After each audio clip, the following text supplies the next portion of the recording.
The echo rose up the stairs like a gunshot. Mike Tyson was pushing the glass door of the building when he heard it. It was not just any scream. It was the kind of sound that rips through a man's instinct, high-pitched, desperate, charged with real fear. He stopped in the middle of the movement. The shopping bag slipped from his fingers and hit the concrete floor. The oranges rolled sideways. One hit the wall and was spinning slowly. Mike didn't look back. He didn't check his cell phone. He didn't think twice. He just turned and ran. His footsteps echoed in the narrow hallway, heavy, fast, with a rhythm that made the ground vibrate. The breathing came out strong, but controlled. The type of breathing of someone who knows his own body, of someone who has already entered the ring knowing that life depended on breath. But this time it wasn't a fight. It was something else. He walked down the steps 3 by 3, his hand sliding down the cold metal railing. The sound of his own footsteps mingled with the scream that still resounded below. And then, silence. Silence worse than any noise. Mike accelerated. When he turned the last flight of stairs, he saw it. 2 policemen, dark blue uniforms. One of them held his wife's arm tightly, his arm twisted back, his wrist caught at an angle that made her moan in pain. The other was next to her, hand on his belt, looking at her as if it were garbage thrown in the middle of the sidewalk. She was on her knees, the hair covered part of his face. But Mike saw enough. He saw the red mark on her arm. He saw his knee scraped on the asphalt. He saw her eyes, moist, but trying to hold on. Mike's fists closed slowly, not with explosive anger, with something deeper, something that came from a place where the memory still kept the sound of other screams, other days, other injustices that he could not prevent when he was a minor, when he was still nobody, but now he was. And the police had not yet noticed. One of them pulled her arm harder, and she let out a muffled moan. Mike stepped forward, silent, heavy, like thunder that has not yet decided if it will burst. His neck muscles tensed, the jaw locked. But he didn't run. He didn't scream. He did nothing that could be interpreted as a threat. Not yet. He just stood there, standing on the last step, watching. And for the first time, one of the police officers raised his head. Their eyes met, and something in the air changed. An injustice is always born when someone abuses power that he should never have received. And you? Would he have been calm when he saw this? Comment there. The asphalt was rough under her knees. Mike's wife tried to get up, but the tallest officer pressed her shoulder down. It wasn't a touch. It was a push, the kind that leaves a mark. The kind that humiliates before hurting. She gasped. His right arm was still twisted back, trapped in the hand of the other policeman, a younger man with a square jaw and expressionless eyes, as if he were complying with protocol, as if she were just another number in the day's report. Mike took 2 more steps, slowly, deliberate.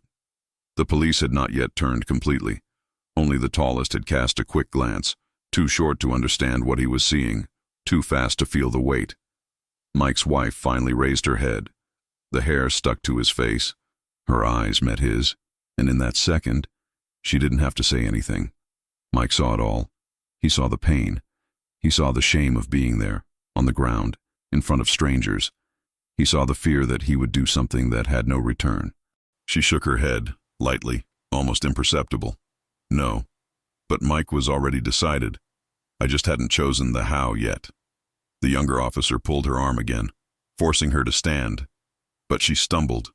The knee gave way, and when he fell again, his palm hit the ground with a dry sound.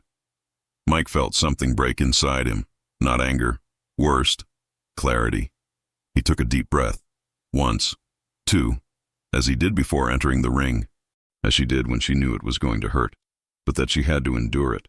Then he moved forward, 3 firm steps, direct, and he stopped between her and the police. He didn't scream. He did not gesticulate. It just stayed there, with his back to her, facing them. His body blocked any movement, any attempt to reach it again. The tallest policeman finally got a real look. And for the first time, he hesitated, because Mike Tyson was not in a fighting position. He didn't have his fists raised. He had nothing in his hands, but something about him, The way he occupied space, the way he breathed, the way his broad shoulders filled his vision, said it all. You don't touch it anymore. The younger police officer took a step to the side, trying to get around. Mike just adjusted his body. He blocked it again. Silence. Mike's wife sobbed softly behind him. He didn't turn. I couldn't, because if it turned around, they would advance. The tallest policeman folded his arms. Sir, you need to step aside. Now. The voice came hard, authoritarian, the kind of voice trained to intimidate. Mike didn't answer. He just breathed. And in that silence, the whole world seemed to shrink. Because there, on that sidewalk, there was no ring. There was no referee. There were no rules. Just a man who knew exactly what he was capable of. And two who had not yet understood. Dense silence. The silence of a man who knows his own strength is more terrifying than any threat. The tallest policeman stepped forward. I said, "Get away." Last time.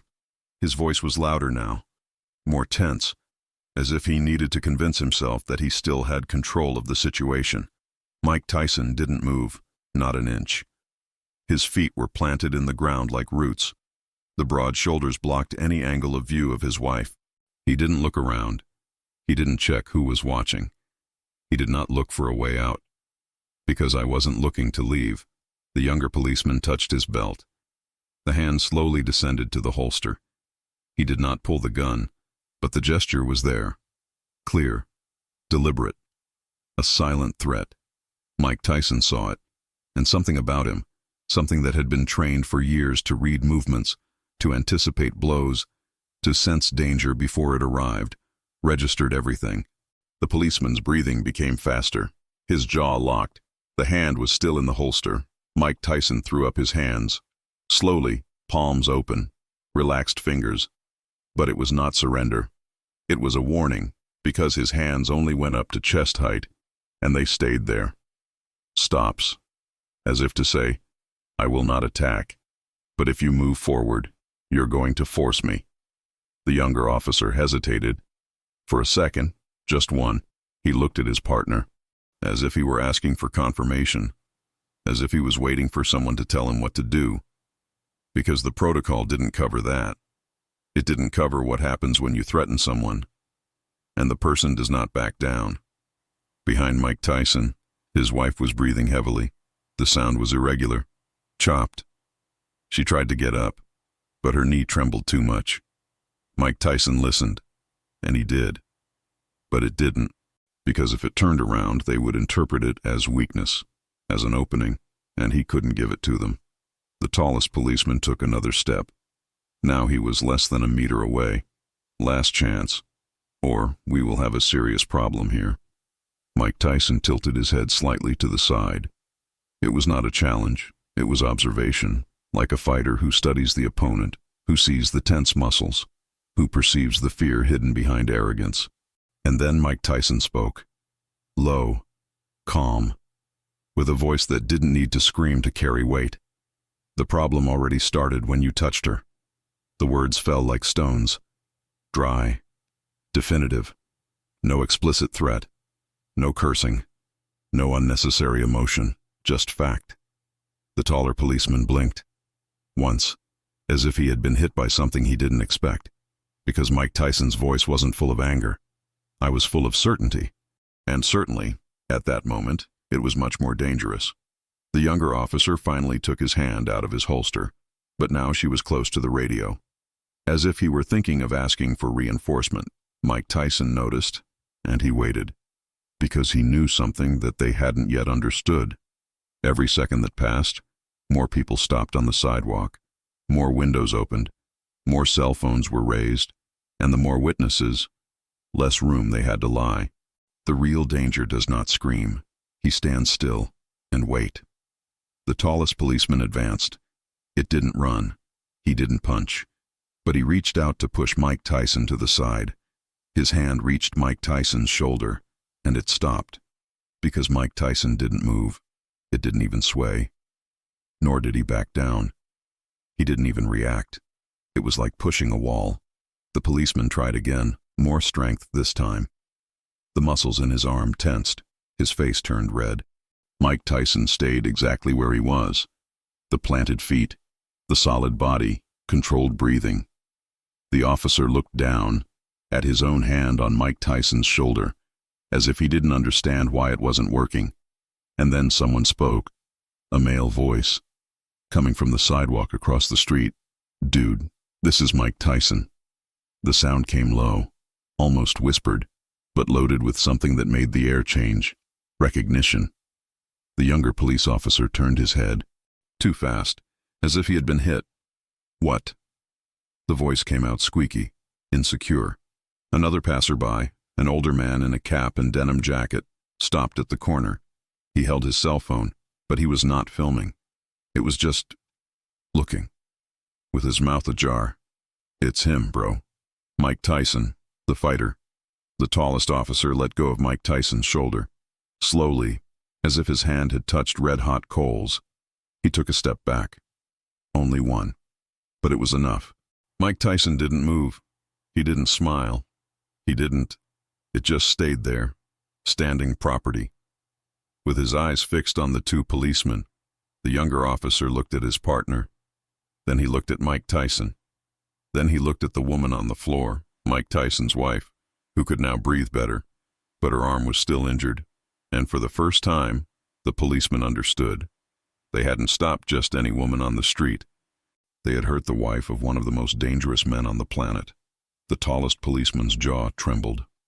He tried to maintain his posture. He tried to appear firm. But something in his eyes, something small, almost invisible, gave it all away.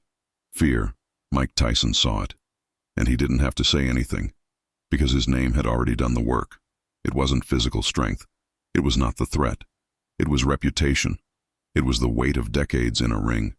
It was the memory of knockouts that the whole world had seen. It was the knowledge that, if he wanted to, Mike Tyson could finish them both in seconds. And they knew it. The younger officer took a step to the side, then another, as if he were trying to create distance without looking like he was backing down. Mike Tyson tilted his head slightly. It was not a gesture of triumph. It was observation, like someone who studies a cornered animal. Behind him, his wife finally managed to get up. Her legs trembled, but she stood up, and she put her hand on his shoulder. Not to pull it, not to ask him to stop, just to say, "I'm here." Mike Tyson felt the touch, and something about him, something that was about to explode, calmed down. Just a little. Enough for him not to advance, but not enough to back down. The tallest policeman swallowed. His hand returned to his belt, but now it was a nervous gesture. It does not threaten. He knew. Everyone knew. Control of the situation had changed hands, and it hadn't been with violence. It had been with presence, dense silence. Sometimes a man's name weighs more than any scam. If this tension caught you, leave the like before continuing. The tallest policeman took a deep breath. So he made the worst possible choice. It advanced again, not to push Mike Tyson this time, but to get the belt cuffs. The sound of tinkling metal cut through the silence. "Turn your back." Hands behind his head. "Now." The voice came trembling. Authoritarian in intention, weak in execution. Mike Tyson didn't move. He just looked at the handcuffs, then to the policeman, then to his wife, and then he understood. They were going to try to handcuff him, not because he had done something, but because they needed to regain control. Because his presence, just standing there, motionless, made them look small. And small men with power make dangerous choices. Mike Tyson felt his neck muscles stiffen. The jaw locked. Her hands, which were still open, raised at chest level, began to close slowly. Not in full fists, but almost. He was a second away from crossing the line that separated protection from violence, the line he had sworn never to cross again outside a ring. The younger police officer approached from the side, trying to flank, trying to catch Mike Tyson off guard, but Mike Tyson saw it, because he always saw it. He turned his body slightly, just enough to keep both of them in the field of vision, just enough to show that he wouldn't be caught off guard. His neck tilted to the side, slowly, like a lion that's about to attack. And then, a voice. Low, hoarse, full of pain. Not for me, not again. Mike Tyson's wife. She was crying. The words were broken, but firm. Mike Tyson stopped. Not because he was afraid, not because he gave up, but because that voice, that particular voice, was the only thing in the world that could hold him. He didn't turn it around completely, but his head dropped, just a little, enough for her to know that he had heard. The tallest policeman seized the moment. It moved fast. He tried to grab Mike Tyson's wrist, but Mike Tyson pulled his arm back. It was not aggression, it was refusal, and in the way he did it, firm, controlled, without violence, it was clear. You're not going to handcuff me. Not like that. Not without reason. The policeman hesitated, because now there were too many witnesses, too many cell phones, too many people seeing everything, and if he tried to take down Mike Tyson, what would happen? Would he win? Probably not. And if I lost in front of everyone, in front of the cameras, in front of the whole world? The policeman retreated, only half a step, but it was enough. Mike Tyson saw it, and he breathed a long breath, profound, as if he were expelling something poisonous from the body. His wife touched his arm again, firmer this time, and he whispered something that only he heard. Mike Tyson closed his eyes for a second, only one, and when it opened, something had changed. Not the posture, not the presence, but the intention. He wasn't going to attack, but he wasn't going to back down either. I was going to wait, because now he knew something that the cops hadn't yet realized. Time was on his side. Every second that passed, more people stopped, more cell phones recorded, more voices murmured, and the more witnesses, fewer lies fit. Love holds men that anger would never control. And you? Have you ever seen someone choose calm when they had every right to explode? Comment there. The younger officer looked at Mike Tyson's wife, and he made the wrong decision. He advanced, fast, determinate, and grabbed her arm, the injured arm, the arm that was already purple, that had already been twisted, that was already hurting from the beginning. He pulled, strong, as if he were going to lift her by force, as if she were an object, as if it didn't matter, and she screamed, high, acute, the kind of cry that is not forgotten. The sound cut through the air. He cut off the conversations. He cut everything, and Mike Tyson froze, not because he was afraid, but because something inside him had just broken. He turned his head slowly. His eyes met hers, and he did. He saw the pain. He saw the tears. He saw the crooked arm in the policeman's hand. He saw the woman he loved being treated like garbage. Mike Tyson's heart raced, not like when he entered the ring. Worst, because in the ring he could hit. I could let go of everything. It could destroy. But there he needed to hold on. And holding on was killing him inside. His breathing became heavy, audible, like an engine about to explode. The muscles in his neck became stiff. The veins jumped. His shoulders were raised.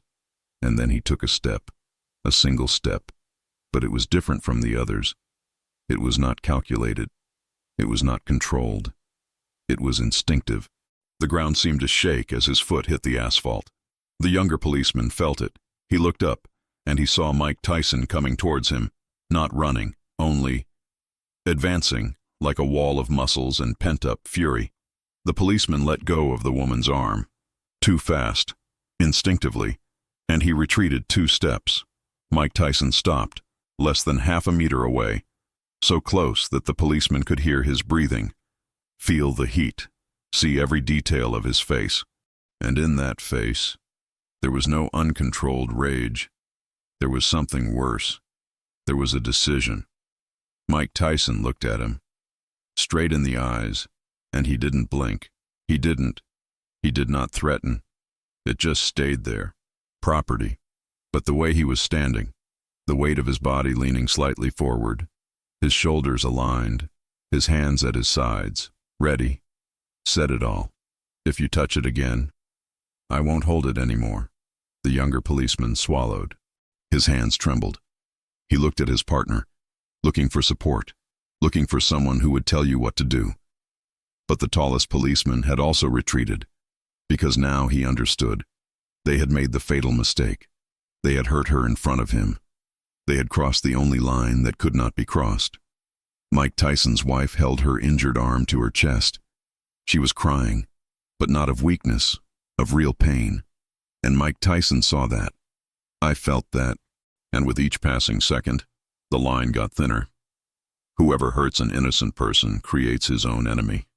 And when that enemy is Mike Tyson, you pray that he will choose mercy.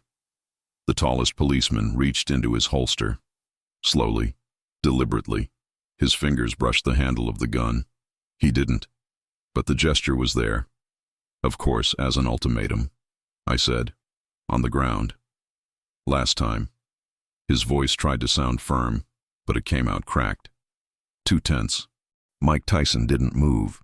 He just looked at the gun, then to the policeman, then to his wife, and he did the calculation. If he obeyed, if he lay down on the ground, they would do whatever they wanted with her. They were going to handcuff her. They were going to drag her. They were going to put her inside the car, and he wouldn't be there to stop it. But if he didn't obey, if he continued to stand, the situation would explode. Mike Tyson took a deep breath, and it stayed exactly where it was. The tallest officer pulled out his gun. He did not point directly, but he took it out of the holster. He held her at the side of his body. Visible. Threatening. Don't make me wear this. Mike Tyson did not respond, but his eyes were fixed on the gun.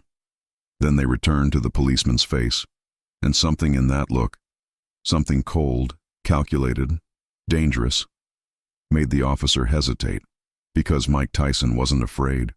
He was evaluating, calculating distances, reaction time, angles, as if he were back in the ring, as if he were measuring the opponent, and the policeman felt it. He felt that, even with a gun in his hand, he was not in control, because Mike Tyson knew violence in a way he never would.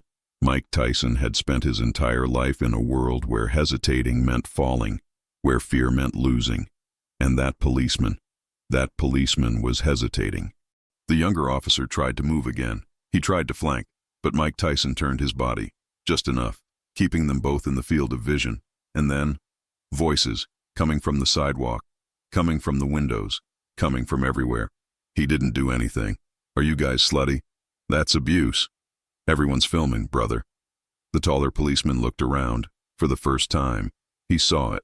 10 people, 15, maybe more, all with cell phones raised, all recording. And in that moment, he understood something crucial. They had lost, not the physical fight, but the narrative, because now there was evidence. There were witnesses. There were videos that would be on the internet in minutes, and it didn't matter what they said in the report. The truth was recorded.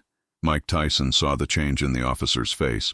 He saw the exact moment when fear turned to panic, and he didn't have to do anything else. He just waited. Mike Tyson's wife was leaning against the wall now, still holding his arm, still crying softly. But she was standing, and Mike Tyson stood between her and any threat. The tallest policeman lowered his gun, slowly, not because he wanted to, but because he realized that wearing it would be the end of his career. He looked at his partner, then to Mike Tyson, then to the crowd, and then retreated, just one step. But it was the first real retreat. Mike Tyson didn't smile. He did not relax. He did not declare victory. It just stayed there, property, because he knew something that everyone there knew. The situation could still explode. A wrong move, a wrong word, a wrong gesture, and everything would fall apart. But for now, he had held on. It's not the size of the gun. It is the weight of the silence of those who know they don't need it. The younger police officer did not give up. It circulated, trying to get behind Mike Tyson. The boots hit the asphalt. Quick steps. Nervous. Mike Tyson spun his body again, keeping them both in the field of vision. But the younger officer sped up. He tried to close the distance, and then he reached out to grab Mike Tyson from behind, to handcuff him, to overthrow him, to end it once and for all. But he was too hasty, too anxious. His foot stepped on the wet step at the entrance of the building, and he slipped. His body became unbalanced. His arms opened, trying to hold on, but he didn't have time. He fell. On the side, the shoulder hit the ground first, then the hip. The waist radio jingled against the concrete. The sound echoed through the street, and everything stopped. Mike Tyson didn't move. It did not advance. He didn't laugh. It just stayed there. Looking. The younger officer tried to get up. His hands scratched the ground. His face was red. Not pain, of shame, because everyone had seen it. People on the sidewalk, cell phones, the cameras. He had tried to catch Mike Tyson from behind, and had fallen alone. The tallest policeman stepped forward, as if he were going to help his partner, but he stopped halfway. Because he did, there was no way to save it. There was no way to fix it. The situation had completely gotten out of hand, and it hadn't been because of Mike Tyson. It had been because of them. Mike Tyson took a deep breath, a long breath, controlled, and finally, something in him relaxed, not completely, but enough, because now he saw it. He had won without lifting a finger, without throwing a punch, without shouting, without really threatening, just standing there, standing, property, protecting. His wife was crying softly behind him, but now it was a different cry, not out of fear, of relief. Mike Tyson turned his head slightly, enough for her to see his profile, and she understood. It was ending. The younger police officer finally managed to get up. The uniform was dirty, pride, destroyed. He looked at Mike Tyson, but he said nothing, because he had nothing more to say. Mike Tyson extended his arm back, slowly, without taking his eyes off the police. His wife took his hand, the fingers intertwined, and in that gesture, everything changed, because now it was no longer a man alone facing two policemen. It was a couple, united, standing, and the police. They were alone. The tallest officer put the gun back in his holster, slowly, as if every move hurts. He looked around, for the crowd, for cell phones, for the situation he had created. And he did. They had lost, not because Mike Tyson had won, but because they had defeated each other alone. Mike Tyson took a step back, then another, always facing the police, always between them and his wife, until they got to her car, parked nearby. He opened the passenger door, and he helped her in, delicately, as if it were the most precious thing in the world, because it was. And only then, only after he was sure she was safe, he turned completely on his back and walked to the driver's side. No running. Without looking back, because I didn't need it anymore. The truth had found light when arrogance stumbled. The truth always finds its way, especially when arrogance falls in front of witnesses. If this twist caught you, leave the light now. The sound of the siren cut the air, different from the others, more serious, heavier. A third car turned the corner, slow, deliberate. Mike Tyson had his hand on the handle of his car, ready to go, but it stopped, because this car didn't come running. It didn't come with flashing lights and desperation. It came slowly, as someone who already knew what he was going to find. The driver's door opened. A man came down, elder, gray hair, impeccable uniform, 3 stars on the shoulder. Supervisor. He looked at the scene. For the 2 policemen, to Mike Tyson, to his wife in the passenger seat, still holding her injured arm, and then he looked at the crowd, for the cell phones still up, for the people who hadn't left, for the witnesses. The supervisor closed the door of the car behind him, and he walked, straight to the 2 policemen. Not for Mike Tyson, for them. The tallest policeman straightened his posture. He tried to look professional. He tried to look like everything was under control. But the supervisor hasn't even looked at him yet. He looked at Mike Tyson's wife, for the purple arm, for the marked face, to the tears, and then looked at Mike Tyson. His eyes blinked once, 2, and his face turned pale, because he recognized it. Not just the face, not just the name, but what did that mean?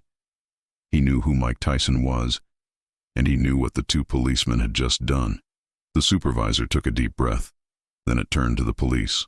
"Lay down your weapons. Now." The voice came low, but firm as concrete. The tallest policeman hesitated. Sir, we were just—" I said. "Lay down your weapons. Take off your holsters. Put it on the hood of the car." It was not requested. It was order. The younger officer obeyed first. His hands trembled as he took off his belt. He put everything on the hood. The taller cop took longer, but eventually it did the same. The supervisor turned to the crowd. "Can someone here tell me what happened?"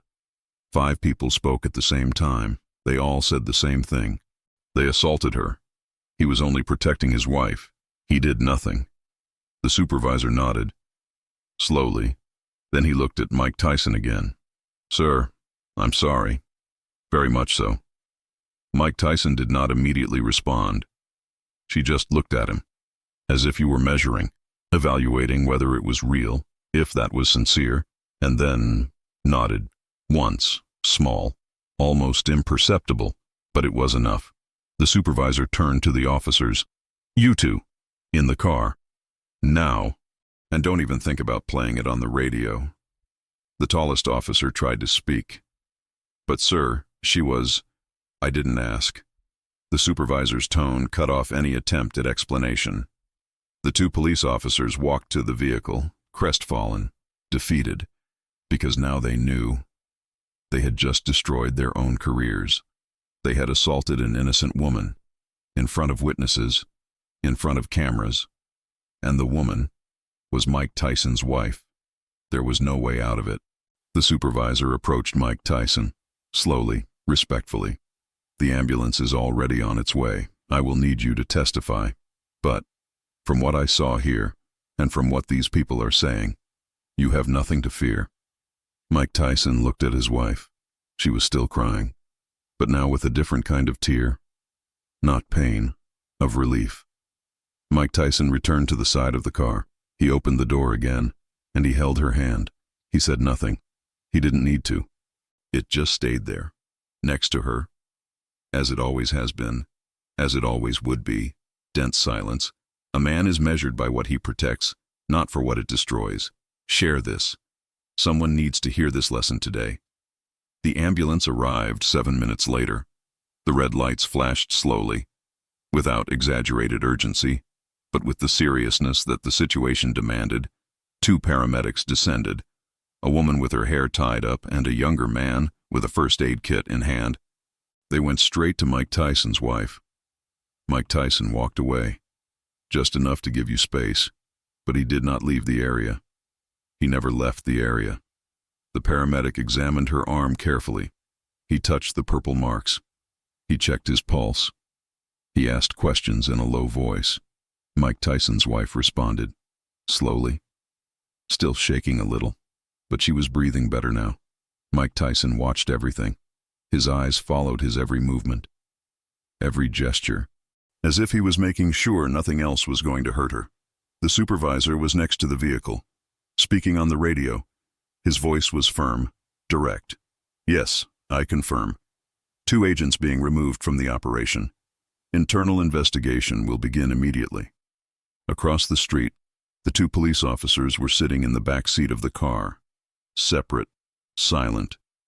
The tallest policeman was looking at the ground, hands in lap, the broken posture.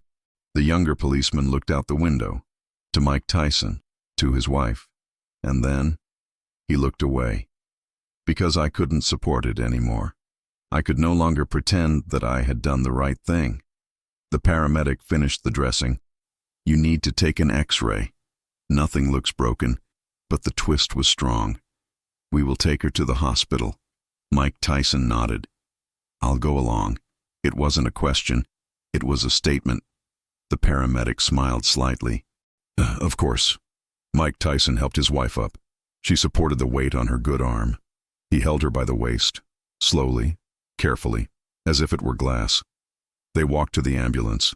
The crowd was still there, but now in silence, a respectful silence. Someone lowered their cell phone. Another put his phone in his pocket. Because it wasn't about recording anymore. It was about witnessing. Mike Tyson helped his wife into the ambulance. She sat on the stretcher. He stood next to her. Before the door closed, he looked back. For the supervisor, to the car with the two policemen, for the people on the sidewalk, and then nodded. It was not a gesture of victory. It was recognition. Recognition that justice had been done, not by him, but despite him holding on. The ambulance door closed. The engine started, and they left. Slowly. No screaming siren. Only following. In the patrol car, the tallest policeman finally raised his head. And he did. He saw Mike Tyson leaving. He saw his wife being taken care of. He saw the supervisor writing everything down. He saw the cell phones still in people's hands. And he understood. The recordings were already on the internet. In a few hours, the whole world would know. Not his version. The truth. He closed his eyes, and he took a deep breath. As if you know it's over. The supervisor put the radio away. He looked at the crowd. Whoever has a recording, please send it to the department. We need all the evidence. 5 people raised their hands. I've already sent it. It's on my Instagram. I posted it on Twitter. The supervisor nodded, and for the first time that night, smiled. Not joy, but something like hope. Hope that, this time, the truth would not be buried. Days later, the recordings had millions of views. The 2 police officers were removed. Open investigation. Processes initiated. Mike Tyson did not give interviews. He made no statements. He didn't post anything. He just stayed by his wife's side while she recovered. Because in the end, finally, he had done what needed to be done. I had protected it. Without destroying. He had won. No violence. He had proved that the most dangerous force in the world is not that of the fists. It is that of a man who knows exactly when to wear it, and when you don't need to. True strength rarely screams. It just remains. Steadfast. Property. Until justice finds its way. If this story got you thinking, leave the like, comment on your opinion, subscribe, activate the bell and share. This helps to bring more stories like this.